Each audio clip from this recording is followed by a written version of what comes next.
Bapak,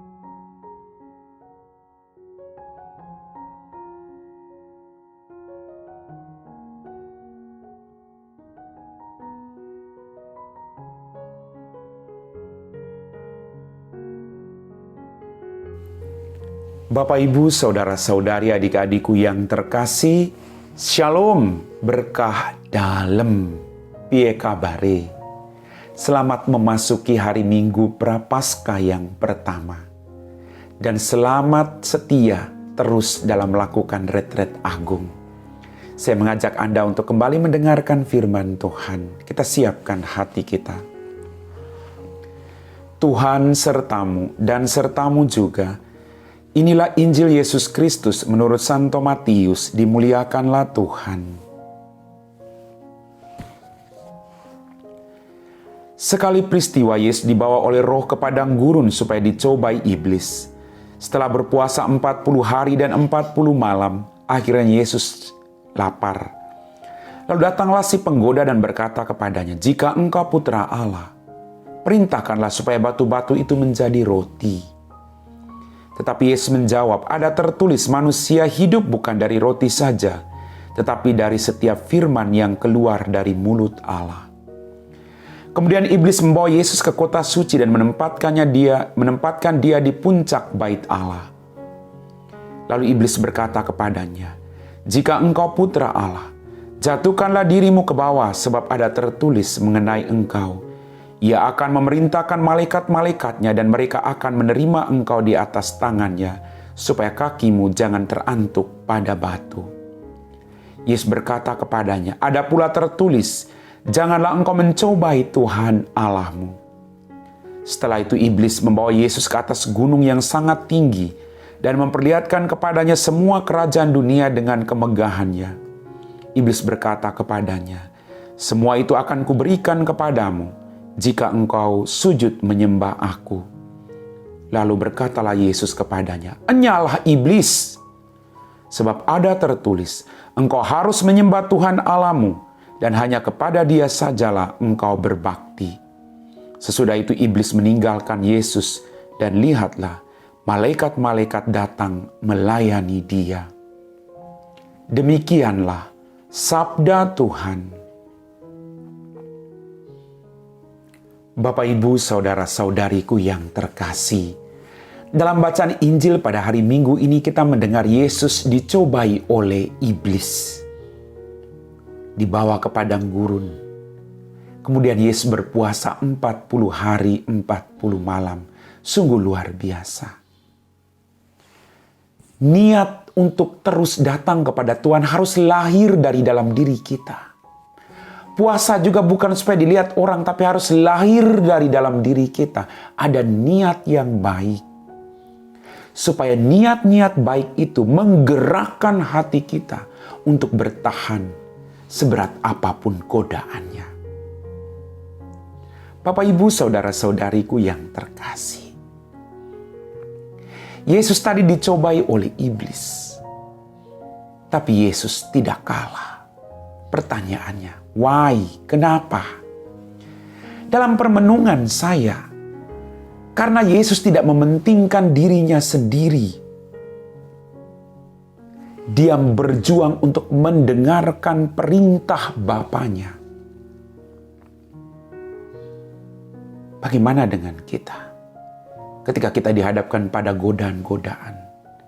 Apakah kita mau berpuasa, mau mendekatkan diri kita kepada Tuhan agar kita diteguhkan iman kita untuk bisa mengalahkan keinginan-keinginan manusiawi kita itu?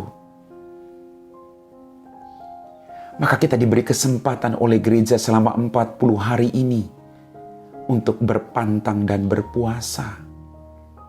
Agar kita mampu melihat kelemahan-kelemahan kita dan berjuang untuk memperbaiki hidup kita. Bapak, Ibu, saudara-saudari, adik-adik, kaum muda yang terkasih dalam Tuhan kita, Yesus Kristus.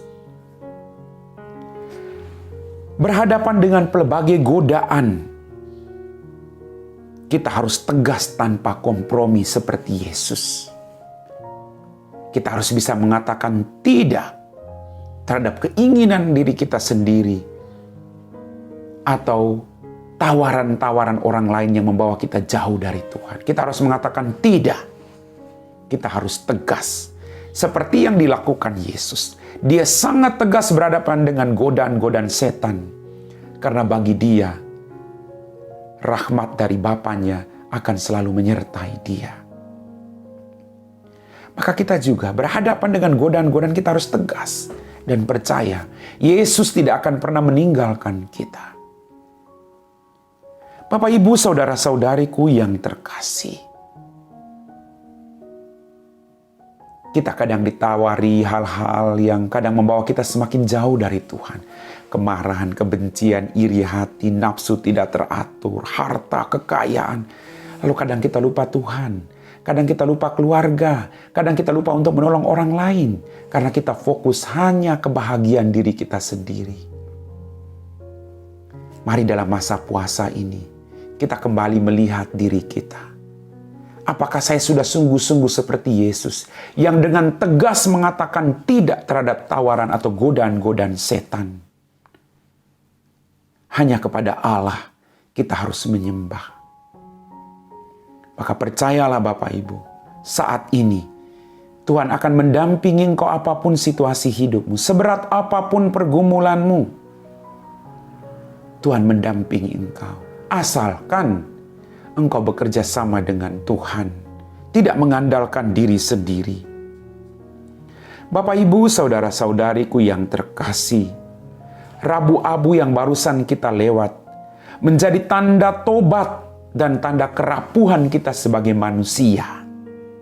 Maka mari dekatkan dirimu dengan Tuhan agar kelemahan kerapuhan kita sebagai manusia dikalahkan dengan rahmat dan bimbingan Tuhan sendiri.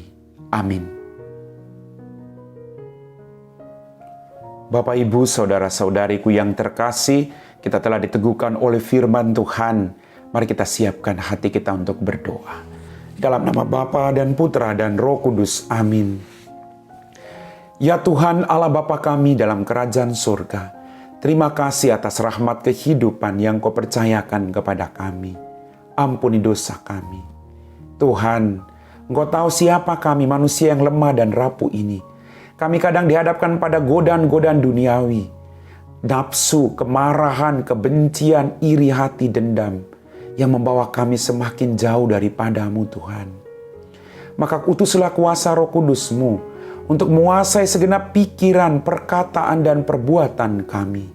Semoga kami menyadari kelemahan kami Tuhan, dan berjuang untuk mengekang keinginan-keinginan jahat kami.